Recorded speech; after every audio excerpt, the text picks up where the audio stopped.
മലയാള സിനിമയിലെ പല പാട്ടുകൾ ഉണ്ടായതിന് പിന്നിലെ രസകരമായ പല കഥകളും നാം ഒരുപാട് കേട്ടിട്ടുള്ളതാണല്ലോ.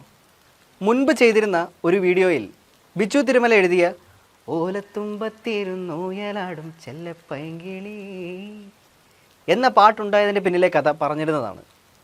അതുപോലെ നമ്മൾ കേട്ടിഷ്ടപ്പെട്ട ഒരുപാട് പാട്ടുകൾക്ക് പിന്നിലെ രസകരമായ കഥകൾ ഇനിയും ധാരാളമുണ്ട്.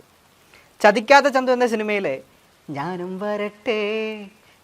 വരട്ടെ ആടുമേക്കാൻ കാട്ടിനുള്ളിൽ, ഈ പാട്ടിൻ്റെ തുടക്കത്തിൽ വരുന്ന ഒരു ഭാഗം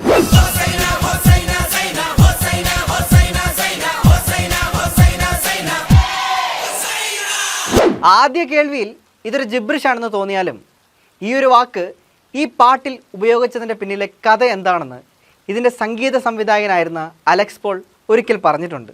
പണ്ട് തങ്ങളുടെ തറവാടിൻ്റെ അടുത്തുള്ളൊരു പ്രദേശത്ത് ഒരു പ്രത്യേക ഗോത്ര വിഭാഗത്തിൽപ്പെട്ട നാടോടി സംഘം കുറച്ചു കാലം ക്യാമ്പ് ചെയ്തിരുന്നു. എല്ലാ ദിവസവും രാത്രികളിൽ അവരുടെ ദേവതകളെ പ്രീതിപ്പെടുത്താനായി പാട്ടുപാടി നൃത്തം ചെയ്യുന്നൊരു ഏർപ്പാടുണ്ടായിരുന്നു. ഈ ആരാധനയുടെ ചാൻഡിങ് പോലെ അവരുപയോഗിച്ചിരുന്ന ഒരു വാക്കായിരുന്നു ഇത്. ഈ ഒരു ചാൻഡിങ്ങിൽ കൗതുകം തോന്നി അന്ന് അലക്സ് പോൾ തന്നെയാണ് ഈ പാട്ടിൻ്റെ തുടക്കത്തിൽ ഇങ്ങനൊരു വരി കൂട്ടിച്ചേർത്തതും. ഇതുപോലെ തന്നെ ഏവർക്കും പ്രിയപ്പെട്ട ഒരു പാട്ടായിരുന്നു ജോസഫ് സിനിമയിലെ പൂമുത്തോളെ നീരിഞ്ഞ വഴിയിൽ ഞാൻ മഴയായി പെയ്തടി ആരീരാരം ഇടറല്ലേ മണിമുത്തേ കൺമണി. ഈ പാട്ട് കേൾക്കുന്ന പലരും വിചാരിച്ചിരുന്നത് ഭാര്യയ്ക്ക് വേണ്ടിയുള്ള പാട്ടായിട്ടാണ്.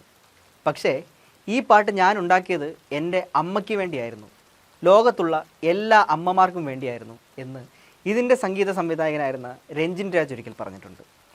ഇതുപോലെ ഓർത്ത് പറയാനാണെങ്കിൽ കഥകൾ ഒരുപാടുണ്ട്. പക്ഷേ വേറൊരു പാട്ടുണ്ടായ രസകരമായൊരു കഥ പറയാം. പറക്കുംതളിക എന്ന സിനിമയുടെ കമ്പോസിഷനിൽ ഇരിക്കുന്ന സമയത്ത് ഔസേപ്പച്ചൻ, ഗിരീഷ് പുത്തഞ്ചേരി ഇരുവരും ഒരു പാട്ടിൻ്റെ കാര്യത്തിൽ വളരെയധികം കൺഫ്യൂഷനിലായിരുന്നു. സിറ്റുവേഷൻ നായകനും നായികയും തമ്മിലുള്ള ഒരു ഡ്യൂവറ്റാണ്. ഒരു ടിപ്പിക്കൽ റൊമാൻറ്റിക് ഡ്യൂവറ്റ് സോങ്ങിന് ആവശ്യമായ രീതിയിൽ വരികളൊക്കെ എഴുതി വെച്ചിട്ടുണ്ടെങ്കിലും ഇതിൻ്റെ തുടക്കത്തിൽ ജിബ്രിഷ് അല്ലെങ്കിൽ ഒരു വായ്ത്താരി പോലെ ഒരു സംഗതി വരുന്നുണ്ട്.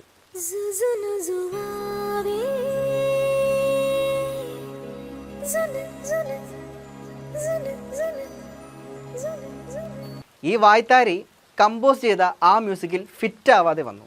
കാരണം അവസാന വരിയിൽ എന്ത് വരി കൂട്ടിച്ചേർക്കും എന്ന് ആലോചിച്ച് തല പോഞ്ഞിരിക്കുകയാണ്. കാരണം എഴുതേണ്ടത് തിബ്രിഷാണ്. ഭയങ്കര വലിയ സാഹിത്യമോ കവിതയോ ഒന്നും ഇവിടെ വർക്കാവില്ല എന്ന് രണ്ടുപേർക്കും മനസ്സിലായി. ഒരുപാട് നേരത്തെ ചർച്ചകൾക്ക് ശേഷം ഒരു ബ്രേക്ക് എടുത്ത് ഒന്ന് പുറത്തേക്ക് ഇറങ്ങിയതായിരുന്നു ഗിരീഷ് പുത്തഞ്ചേരി. അപ്പോൾ അവിടെ തൊട്ടടുത്ത് റെക്കോർഡിംഗ് ബൂത്തിനരികിൽ ഒരാൾ സിഗരറ്റ് വലിച്ചുകൊണ്ട് നിൽക്കുന്നു. നോക്കിയപ്പോൾ അത് മോഹൻ സിത്താരയായിരുന്നു. ഫ്ലാഷ് ഓഫ് ദി സെക്കൻഡിൽ മനസ്സിൽ തെളിഞ്ഞ ഒരു വരി മുൻപ് എഴുതി ചേർത്തിരുന്ന വരികൾക്കൊപ്പം അതുകൂടി എഴുതി ചേർത്തപ്പോൾ അതിങ്ങനെയായി മാറി.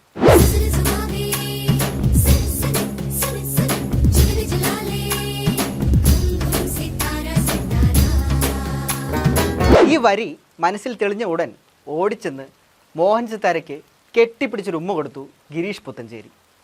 ഔസേപ്പച്ചൻ മ്യൂസിക് ഡയറക്ടറായ പടത്തിൽ അങ്ങനെ മോഹൻ സിത്താരയും ഭാഗമായ കഥ ഇതാണ്.